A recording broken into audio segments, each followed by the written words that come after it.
Hello, everybody, and welcome to the Maurice Brown Comedy Show on bogradio.fm. Yeah! We have a Hello, very everybody, and welcome special to guest Maurice Brown on our show today, and you're gonna love this comedian that we've got on today. She has 2 dry bar comedy specials, performs on cruise ships around the world, has appeared on all the major networks, and has over 10 million views online. Ladies and gentlemen, please welcome to the show the very funny and talented Frances Dilorinzo. What's up, Frances? I'm good. I want to hear those applause through. Yeah, come on, applause. I can hear them. I love it. Hey, Can you? Frances, Okay, I can. thanks so much for being on the show. And as I introduced you, I was talking about the cruise ships and everything. You know, before COVID or during COVID, all of that cut out. And now you're out there on Holland America and all these different cruise lines and so forth. When did they actually start back going full steam ahead? Well, I think they teased us because they put us back on a couple of contracts, and then the Delta variant hit, and then they're like, kidding, you can't have your career back. And they yanked us back off the ships. I was actually on a ship on a 2-week contract, and they canceled me and sent me home halfway because, Wow. so it was a little wacky. But it feels so far away now, doesn't it? Oh, it does. It seems like it's a distant past. Thank God, because that was a tough experience having to. As comedians, you know as well as I do. I mean, you're constantly doing, it's like a drug. Yeah. And then all of a sudden it's over and you're just like, what am I going to do? Yeah. And and then I came up, this platform it was birthed by COVID-19. This platform, I actually started doing it in clubs, and then it just became too cumbersome. So I stopped. And so once COVID hit, I had nothing but time to pour into it. So I guess it's a blessing, and as a result of what seemed to be a curse. But anyway, I mean, it turned out okay. It's way in our rear view now, thank God. Yeah. And as I mentioned, you're doing the cruise ships and everything. What is the difference between doing the cruise ship stuff versus being in clubs? Oh gosh, what a great question. I think I think the two are getting closer and closer together than it used to be. Because back in the day when cruise ships first started putting stand-up comics on, it was clean, but almost like Mickey Mouse clean, Yeah. right? And it was kind of almost well, your hands were tied. Your hands were tied because you had to be cleaner than TV clean, which was kind of insane. And because it killed the creativity, it killed the freedom, it killed the, spontaneity. Now that bridge has gapped quite a bit, or it's bridged the gap, I think is what I'm trying to say. And it's gotten to the point where some cruise lines are like, hey, we're doing an adult blue show, go as dirty and as filthy as you want. They're almost encouraging it. I personally, that's not my thing. I do like to have adult material and adult freedom, but still maintain, a sense of class because Yes. I'm such a classy gal, which is so funny because I never use the word gal, but I just did because it just felt like, that would fit. The other thing, Maurice, that's really fascinating is on the cruise ships, your demographic can be 8 years old to 80. That's another one where you are like making, decades and decades, laughing with the same joke. And that definitely is challenging. You're not going to see 8-year-olds in a club. You could see 80s, but that's not your main, audience member there. So. No, it's not. And I think that it's important. I'm a clean comedian by trade, and the ability to go into any environment by virtue of being clean is a huge advantage. Like, Yeah. okay, there's a couple of kids here tonight. Not a big deal. They'll get it, and you just keep going. This is there's some older people here. Well, no problem. Now, when you get to other demographics, it isn't necessarily whether or not you can relate to the demographic. Can you relate to them just as a human being? Like, people don't care if you're cursing or not as long as you're funny.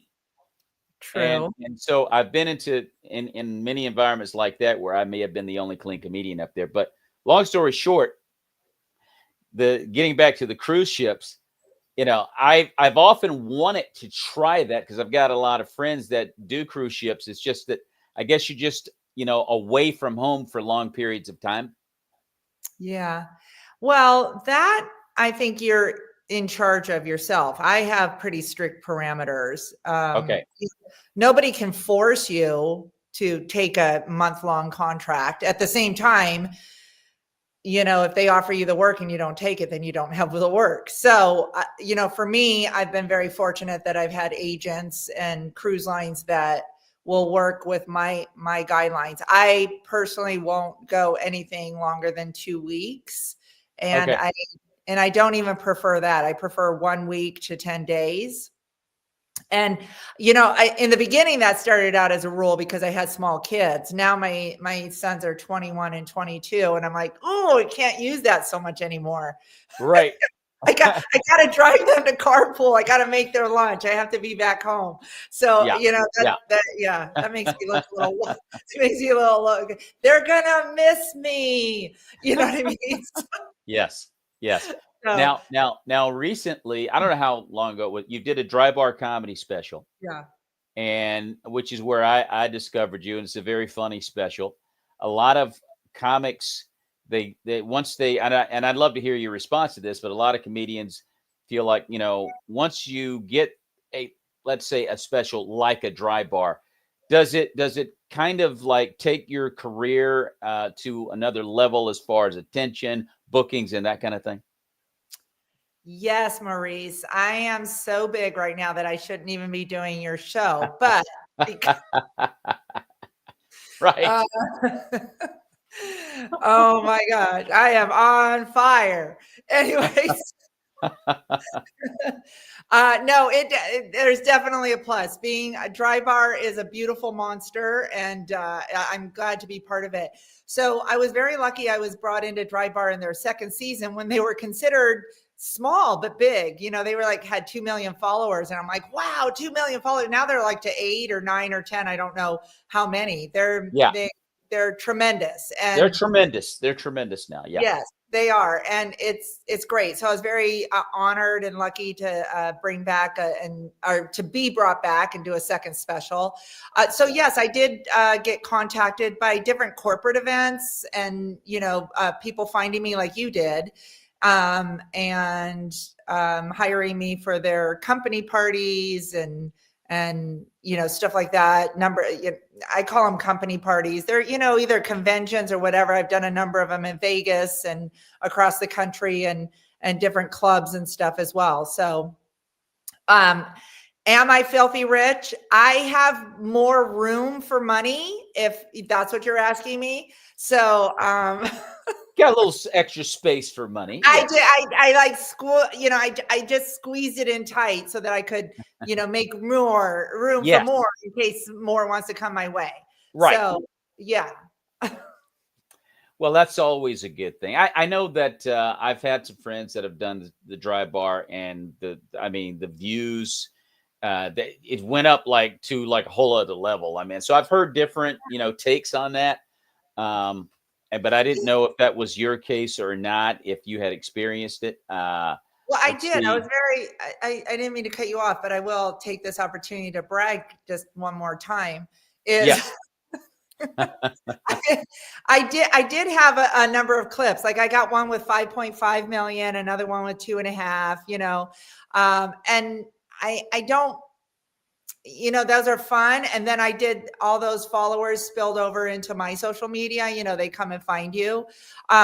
while I'm proud of those numbers and they're great, it's been fantastic. Other people, I mean, then I'm like, yay, I'm so cool. And then you're like, oh yeah, but I got 19 million. And then all of a sudden I feel like, oh, I'm a loser. I only got 2 million, so it's pretty good. It's pretty good stuff, Frances. It's really good. I'm happy. Yeah, that's what I'm saying. I've gotten to the point where now I don't look at it that often, but every time they post me, I'm super excited about it because I'll start getting like, a bunch of new people. And I'm like, what's going on? Something's going on. And then I find out that they posted me. And so all of a sudden people find me. And I always want new friends. So anybody out there, funnyfrances.com, have all of my Instagram. Did you just show that? It looks like you were going to show that. No. Since we're talking about Dry Bar, I would like to show a little bit of your stuff that from your special, which was, as I said, really funny. It's called The Problem Solver. Ladies and gentlemen, we're going to take a look at Frances Dilorinzo in action. A very funny skit. There's a lot of different things that you did on this show, but we've only got about 50 minutes left, so we're not going to show the whole thing. And Dry Bar will probably destroy me if I show the whole thing. So here's a snippet of Frances Dilorinzo, The Problem Solver, her Dry Bar comedy. Guys and girls, they're very different, right? We all communicate very different. I remember when we first got married, I was out doing USO tours, right? I was entertaining the troops all around the world. And this is before cell phones, and I couldn't get a hold of him. And finally, I got a hold of him. And I heard his voice, and I got all choked up. And I said, oh my gosh, babe, I haven't been able to call you because the schedule has been crazy. And they're flying us in and out on Black Hawks. We're performing in bombed out buildings. It's been crazy, but I just want to come home and be with you and start a family, and we'll just be together forever. And he says, oh my gosh, sweetie, did you just say that you got to fly in a Black Hawk?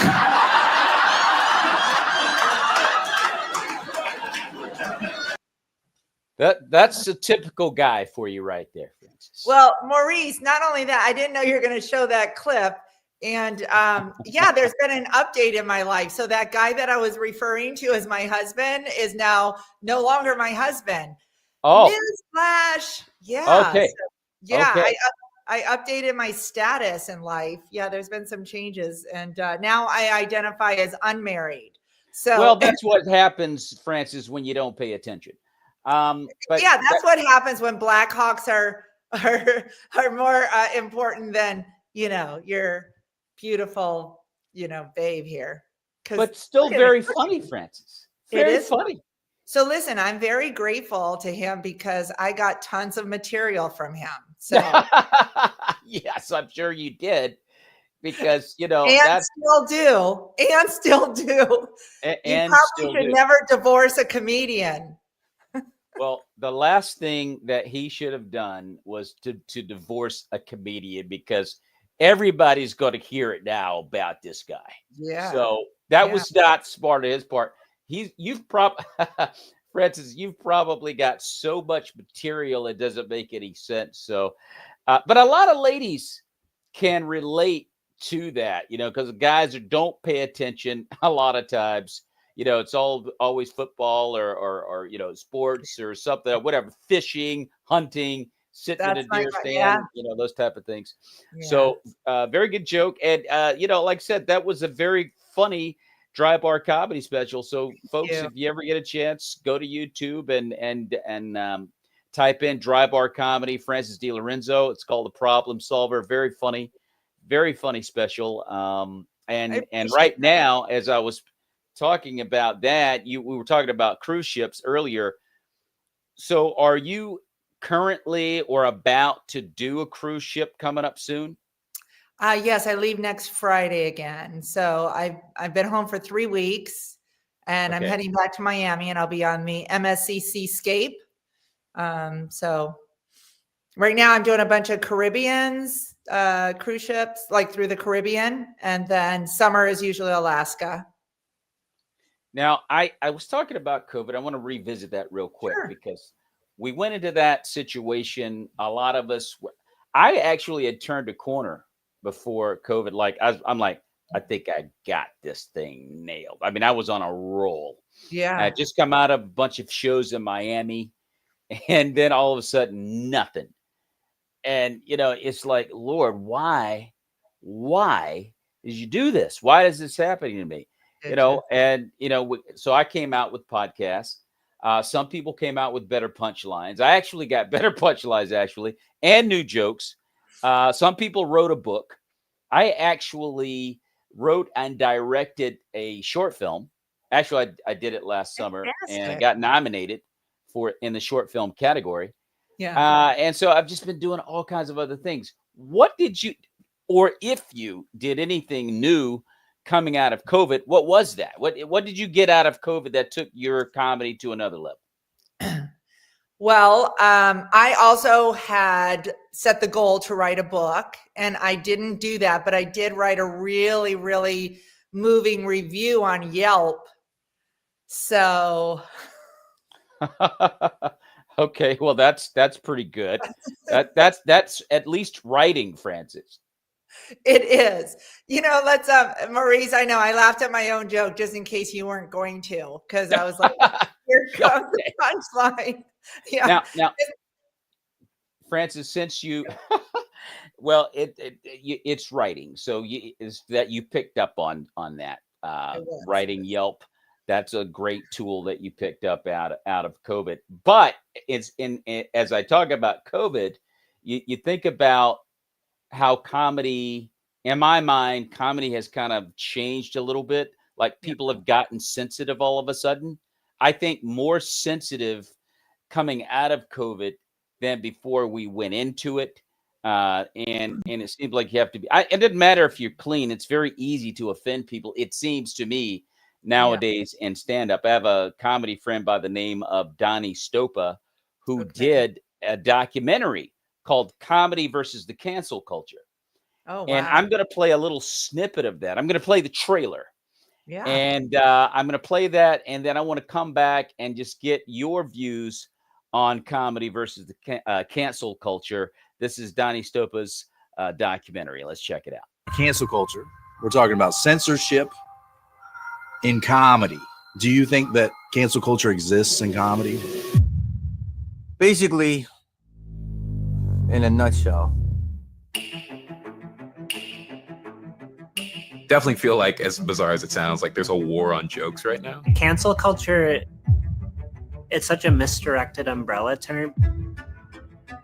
You can't police what is subjective. Oh, wow! Like, you kind of have to live your life bulletproof now. You just have to. Greatest night in the history of television. You can't say an inappropriate joke that doesn't have the right context. There's always going to be some sliver of cancel culture, of woke, of political correctness. You're not funny, and this is how you have to do the joke, because I know how funny jokes work. That's not the joke. I don't believe people get canceled. I believe that they have a shift in their audience. Put your hands together for Mr. Joe Rogan! When people say somebody is canceled, I think it just means, oh, we found they did or said something that most people don't like. I date a lot of bimbos. That's the problem, man. So what?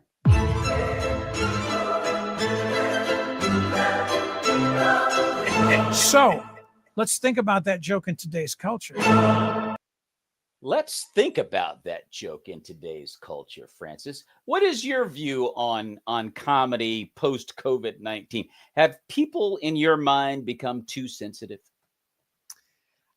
Yes and no. I mean, so I can answer that as a whole, and I would say yes. Fortunately, in my personal experience, I haven't had too many issues with it. Okay. Although, probably going back to what you and I were talking about earlier, is that, I consider myself a clean comic, although I do adult material. So it's like, I'm not writing for 15-year-olds or 10-year-olds or 8-year-olds. I am writing for adults. Yes. I choose by design, not to curse on stage. That's not who I am. Yeah.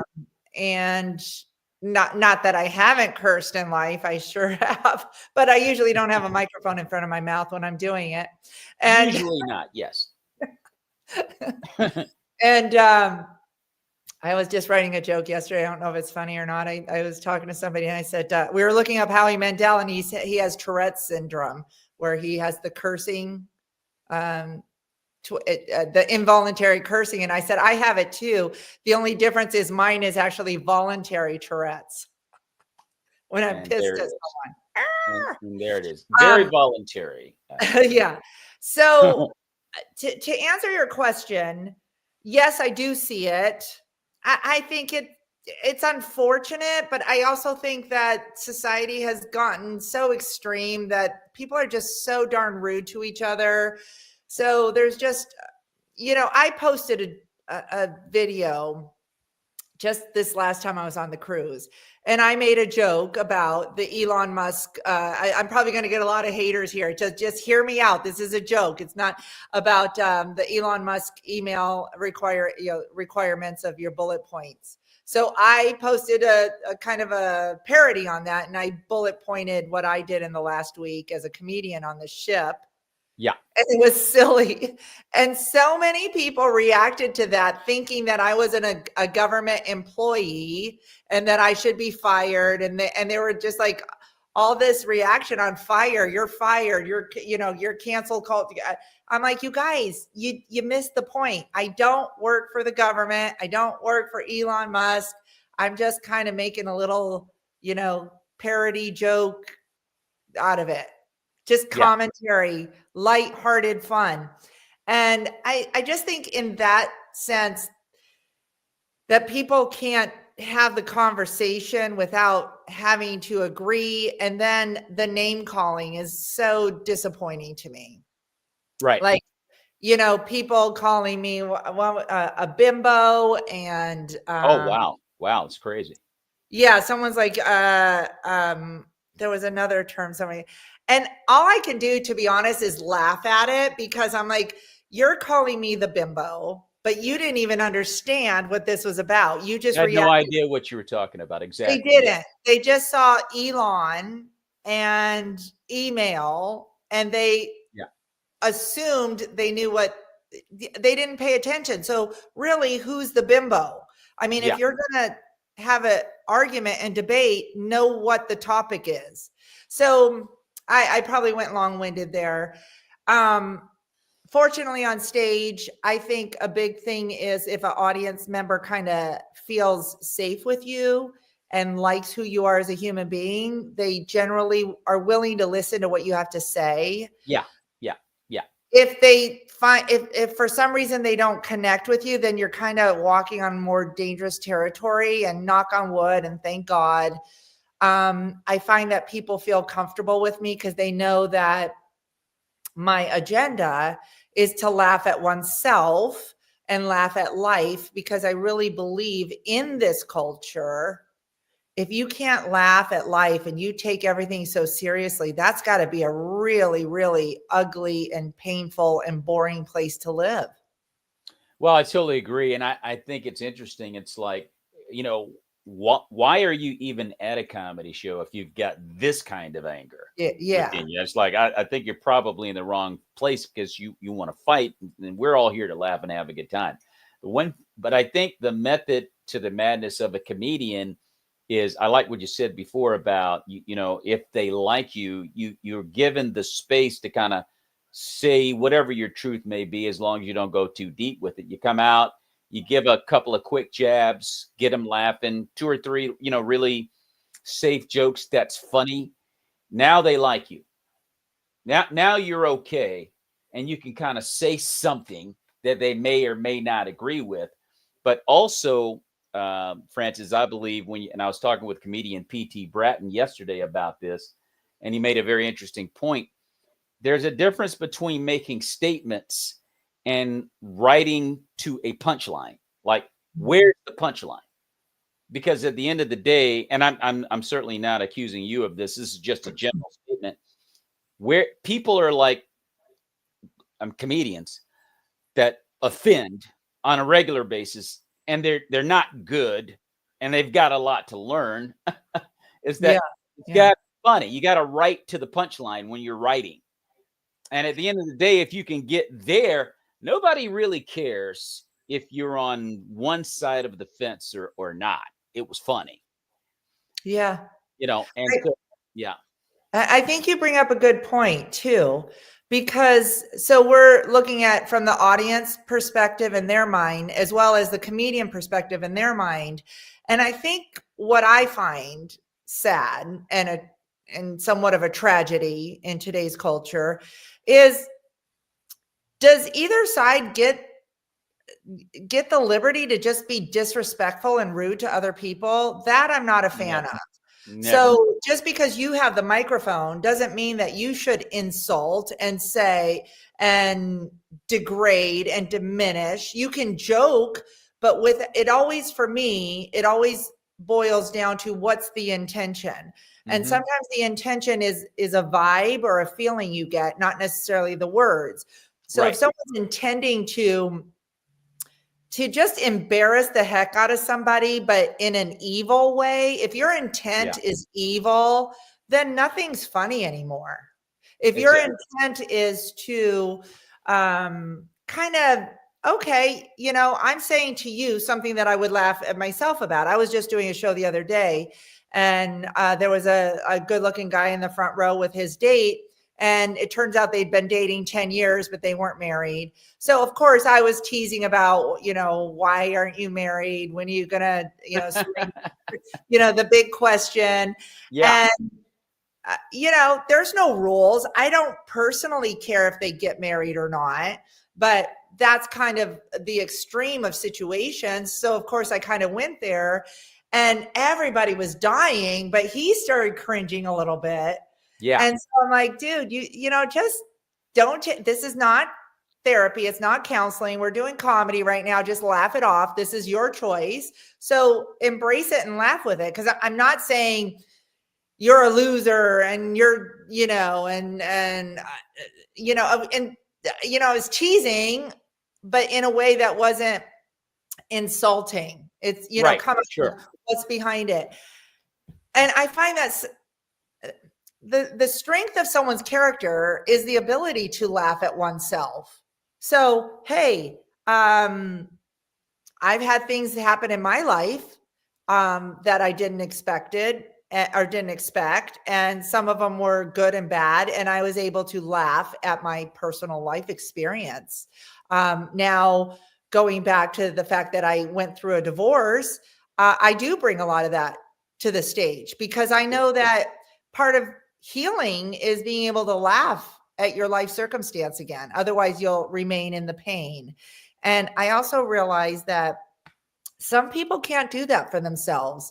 And I never really thought about it that way, but that's the gift that we've been given, is to aid or direct or lead someone down the road to laughter when they're not wired that way. And I feel very lucky to be able to do that. So now, during that documentary I just showed, within that, there was a scene where Chris Rock was slapped by Will Smith. What was your view of that moment? How did you perceive all that going down? What was your view of it? Yeah, absolutely horrible. And even watching it right now, I don't know if I was on the camera or not, but it's cringeworthy. Whether it doesn't matter if they were a stand-up comic or someone walking out of Walmart or at a dinner party, who gives you the right to slap somebody and then to do it so publicly, which is so degrading? And it's just, it's insane behavior. It's idiotic behavior. It is. It's mind-blowing. It's mind-blowing that somebody who appears to have some sort of intelligence and was given the gift of such tremendous success, to take the liberty to degrade somebody like that on national television in one of the classiest events of our country. It's just absurd. Yeah, it was unfortunate, because I love Will Smith and I love Chris Rock. I love both of them, and it was just an unfortunate incident. And it seemed to open, in my opinion, it kind of opened the door for aberrant behavior from audiences when comedians are performing. You know, but thank God that door closed pretty quickly. There were a couple of things I think Dave Chappelle experienced an attack from an audience member not too long afterwards, and a couple of other club incidents where people kind of like started, lashing out physically at the comedian, tell this joke at your own peril. But thank God that, that door kind of closed and things have gotten kind of normal again. You were talking about recently getting divorced, Frances. And I want to ask you this about personal struggles as a comedian. And I guess this could definitely be one of those for you. But my question is, have you ever had a personal struggle, i.e. a divorce, that you had to resolve within yourself first before you could make a joke out of it, and then the joke actually helped someone that was going through the same thing? I mean, beautiful question. And my answer is absolutely. And the divorce is an excellent example of that. I'm also a cancer survivor. And I lost both of my parents. So I have been through some tremendous loss, and some of it happened all at once. I actually say I got divorced and lost my parents all in 1 year, and the wrong people died. Okay. I got you, Frances. I got you. It's something about, I lost my mother about a month ago. Oh, I'm so sorry. It's a tough one. And my mom's never been a big fan of my entertainment career, but my brother and myself and my cousin were all sitting with my mom. Yeah. And I just got nominated for this award that I was telling you about for the short film. Okay. And I got all excited. I got the call and I said, yes, I got nominated. My brother, my mother was really not responsive. She was there, just with her eyes closed, and we're there beside her. And he said, hey, Mama, Poochie is my nickname. He just got nominated, And I went over to the bed. I said, Mom, I did it. I got nominated. And she just kind of like turned over and grunted, right? And my cousin said, what did she say? I said, she said, shut up. And it's kind of funny because I know how my mom is. Of course I was being extreme, but to even find something lighthearted in a really tough moment and time, it helped to heal me in the moment. You know what I mean? I totally get you. And we might have had the same mom and never known it. We may very well have, Frances. I'll tell you, it's very possible. Well, it's funny because maybe I'm stepping ahead here, but one of the most exciting things that happened in my career was a connection with Warren Buffett. And I don't know if you saw that at all or not, but are you familiar with Warren Buffett? I think so. Help me out a little bit. I'll remind you. He was the richest man in the world for many years. Right. Yeah. Mr. Stock Market investor. When you see a picture of him, you'll know exactly who he is.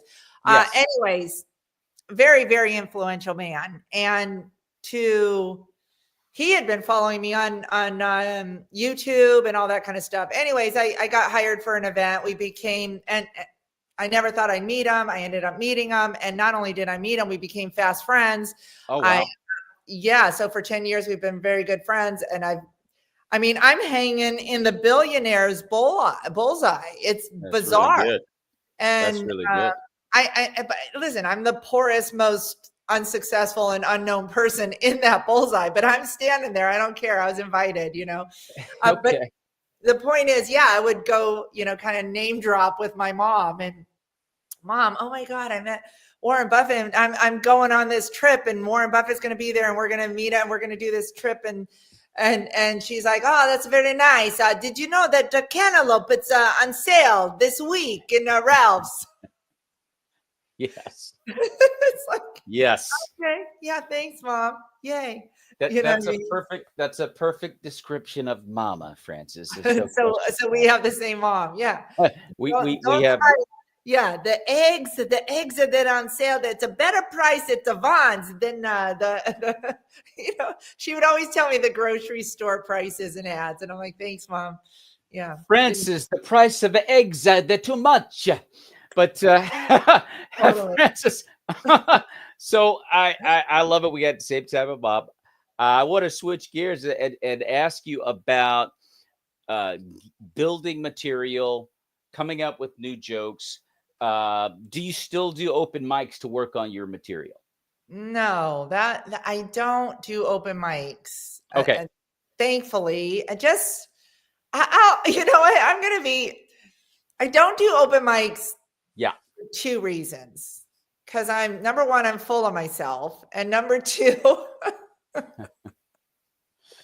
I'm finding myself funny, Maurice. And the other thing is I'm lazy. I'm too lazy. Like I can't make myself leave the house for comedy unless I'm getting paid anymore. And right, that's right. it's not arrogant. It's kind of a factor. But of course, as comics, we're always writing new material. So I don't go to open mics, but I do go to clubs, and I do whenever I have a booked event, either wherever I'm working. Tomorrow night I'm working at a local event, and even on the cruise ships I always try to sneak in 1 or 2 new jokes in that set. And then of course, if it doesn't go well, you're gonna kind of sandwich it in, and that's what keeps you fresh and alive and excited. So I don't necessarily go to open mics. The way I write material is usually by talking with friends and just thinking out loud, and like I kind of did that Tourette's joke because I was on the phone with somebody, and then I thought like, oh, that'll be interesting. And then once I test the topic in front of the audience and they react to the topic or the subject matter, even with one joke, then I start adding more to it. I'll add another joke, and then ultimately form a bit versus just a joke. Does that make sense? Makes perfect sense. Before we were talking about COVID, and before COVID, I used to go to open mics all the time to practice. I was constantly practicing in front of different crowds. And then afterwards, when I started going out, I'm 60, Frances. Okay.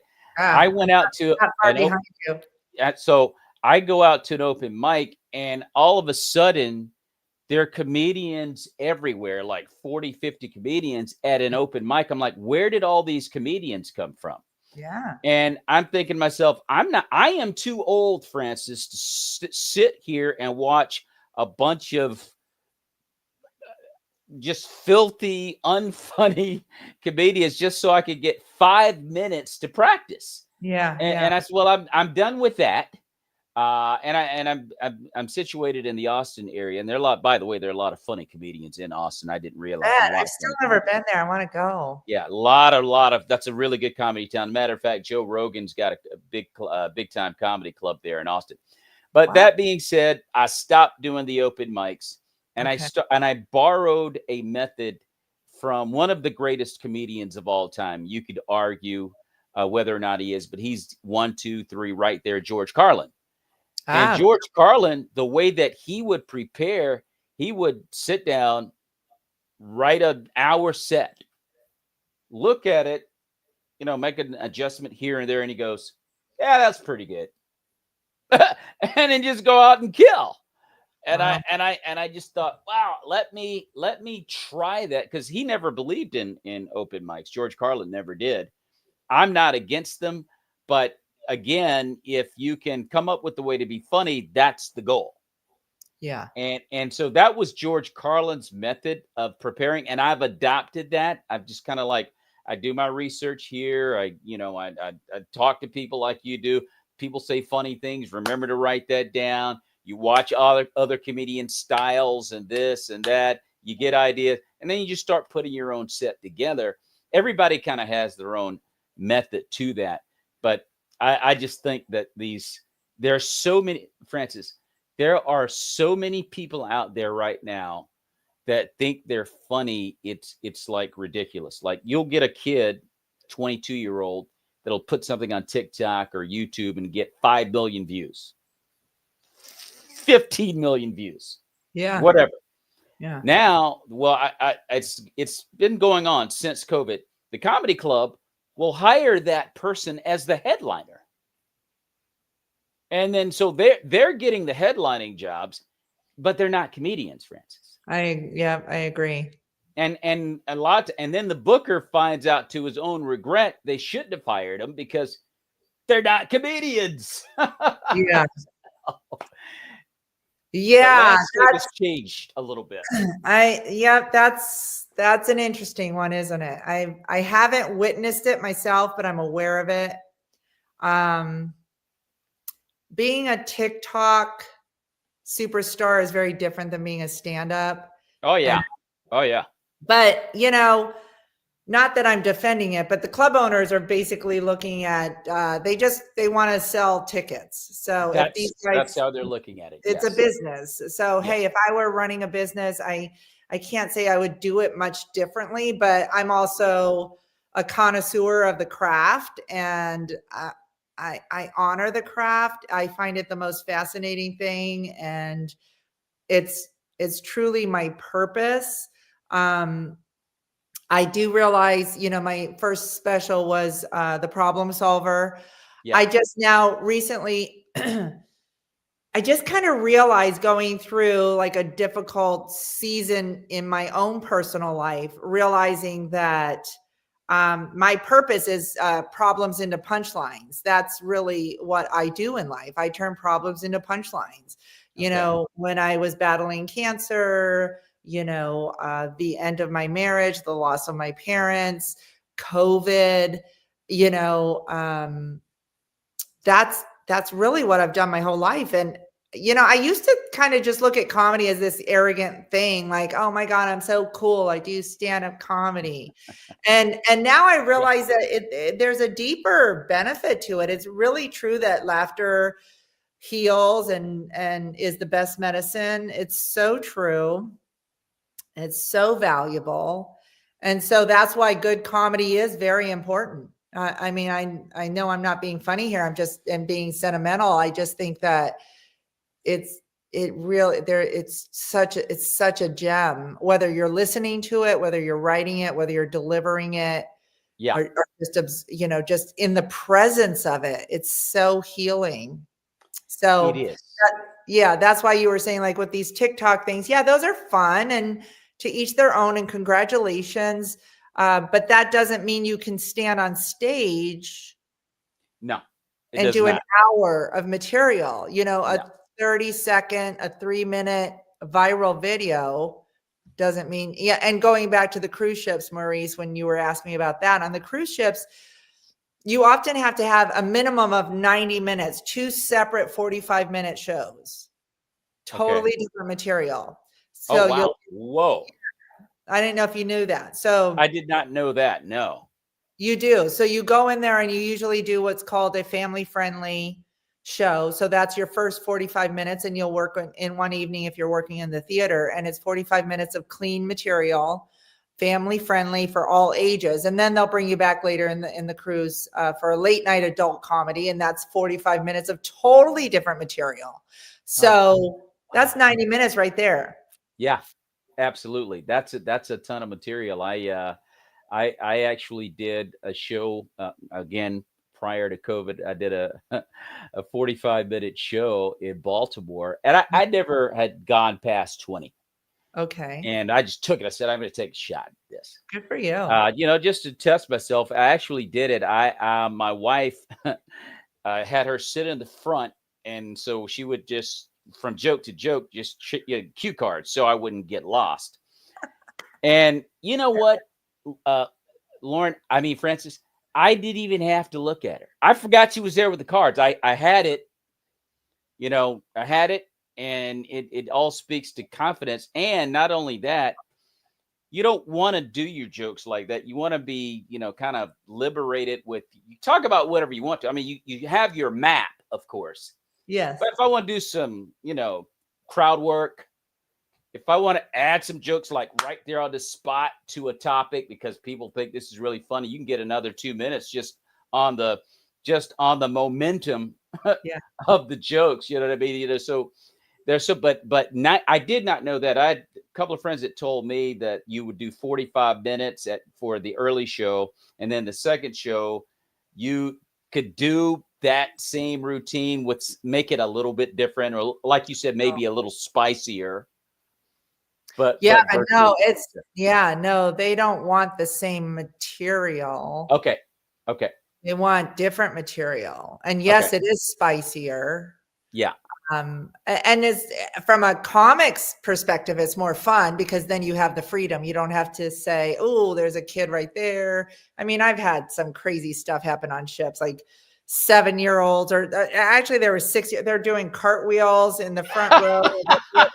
It was unbelievable, Maurice. And then I look at the parents. I said, "Are these your kids?" And they're like, "No, they're not mine." And I'm like, "They're not yours." I'm like, "Where are the parents? Is this daycare?" They're like, "The parents are in the casino somewhere." Turns out they were the parents, but they thought it would be funny not to say they're not our kids. You should have said, what did they do? Escape from the zoo? Whose children are these? Exactly. So, and yes, you're right. It is fun to go into crowd work. And I personally love working off the cuff, but you also have to have tried and true, crafted material as well, so it's a fine thread of going in and out of both of them and stuff, so, but you need a significant amount of material. So that's why these TikTok people and, can't really. No, they can't. They cannot hold their own. There have been some really bad, horror stories of these TikTok comedians doing a headlining spot, and they can't do it. And they'll be up there for 45 minutes, but it's painful. Yeah. So to your point, I mean, you have to know what you're doing when you're up there. There's no question about it. You don't want to waste anybody's time. I used to tell my wife, because we're built differently. Comedians are just built differently. Like we're just like fearless. I don't know why we do what we do. I look out in the audience, Frances. I'm looking at all these people for the next 40 minutes or whatever. I'm going to make you my goal is to make you my best buddy. Now, half of these people I wouldn't talk to in front of a Walmart, but right now we got to be best buds. So be able to pull that off is miraculous, in my opinion. Yeah. It's like before I go on stage, I feel like I'm Evel Knievel and I'm going to jump over 20 cars. Nice. I mean, the adrenaline is unreal. I commend you on an Evel Knievel reference. Yeah. I mean, it's like, whoa, this is reckless. What's getting ready to happen? You don't know, but you love it for whatever reason. I can't explain it. But you love it. Yeah. The challenge, this is going to be great. This is going to be a lot of fun, and you just go out there and you pray that everything turns out well. But again, like I said, not everyone's built that way. I mean, comedians are a different breed in my opinion. You might be funny. You might be funny in the locker room. You might be funny at a dinner party. Oh, you're so funny. Getting on stage and making a room full of total strangers and make them your friend for however long you're going to be up there. I think that's a miracle. And to your point, it's healing. You're helping people out there. People go through all kinds of things. Oh, yeah. And if they can laugh for the next 40 minutes to an hour, however long it is, you just made their day. Oh, you don't. It really is. First of all, it's an insane craft. I agree. Yes. It really is. I mean, so there's 2 points I wanted to make after listening to you there. So it's insane in the sense of what you just said. You're walking into a room, assuming you're headlining, you're doing 45 minutes. Yeah. And you're gonna, meaning me at the moment, or you as the comic, you're gonna decide what you talk about. Right. And there's 300 to 1,000 people out there listening to what I decide I'm going to talk about. Exactly. So they walk into a room and I'm going to talk about, how isolating COVID was, which is kind of relatable. But then I might talk about going through a divorce, or I might talk about, whatever. The point, you know what I mean? Maybe I'm talking about, my kids making a mess at home, or I'm talking about feeling like I'm getting older as a woman. And there's a man in the front row, and he didn't buy a ticket to the woman who's getting older show because he doesn't relate to that. But somehow you're going to bring all these people together, which might be gay, straight, married, single, divorced, young, old, rich, poor, all these people, different races, different mindsets and morals and values. And we're going to talk about what it's insane that you can get away with that. And the other thing is it's a one-sided conversation. So it's just like, it's really is a miracle of an art form, but that's what makes it so amazing. Yeah. And when you're good at it, it's a very electric feeling. Like, I mean, to get off stage and go, wow, like I just drove that boat and people had a good time. And then the second part, I'm sorry, kind of on a roll about this is I just had this amazing experience this last week when I was on the cruise ship. Is a guy came up to me, him and his wife, and he's like, I just had open heart surgery. And laughing at your show just now, it just made me feel so good. And appreciating how lighthearted, just lighthearted laughter and just being alive, how good it feels to be alive. And I mean, he's holding his chest as he's talking to me. And I'm like, oh my God, like, you didn't crack any stitches or anything, right? I'm like thinking that, but I mean, how touching. I had another woman I met on the ship, and I, was processing and joking about the end of my marriage, and she broke into tears and she said, I went through it, and this is, and I'm moving forward, and, I feel good, but she's, just listening to you just helped me laugh at it versus cry about it. Yeah. So really, really wonderful. So, and that's what comedy does. I mean, it's in the Bible, in Proverbs, it says laughter is like a medicine. Like God spends half his time laughing at us. We're pretty funny. So it's he wants us to laugh, and he's probably like, oh my God, why did Frances just do that joke? She should have done better. The thing about it is we're gifted to do that, to help people that are going through things, and to we can't, because like I said, we can't even explain why we do it. It's just like we just love to do it. It's exciting, it's exhilarating, and you're breaking chains that people came in there with, even if it's just for that amount of time that you were on stage. And so there's so many things, Frances, I could talk about. I love talking comedy. We're going to have to wrap it up, but this has been a great conversation. Believe you me, I've enjoyed every moment of it, and I've got tons more that I could discuss easily, but we do have to cut out. I would love for you to tell fans out there how they could follow you on social media or by website. Yeah, I would love that. And, so of course, the easiest way is, gosh, nobody ever knows how to spell. Maybe you can add my last name. It's francesdilorinzo.com, or go to Funny Frances Comedian on Instagram.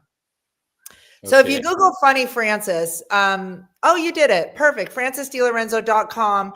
That is the best way if anybody's following here. And then click on my Instagram. I would love for you guys to do Instagram. I'm very active on there, posting stuff, unscripted, day in the life, as well as stand up, and YouTube as well. So I'm on all the sites, really: YouTube, Facebook, Instagram. But the easiest way to find whichever one you prefer is to go to my website and then click on there.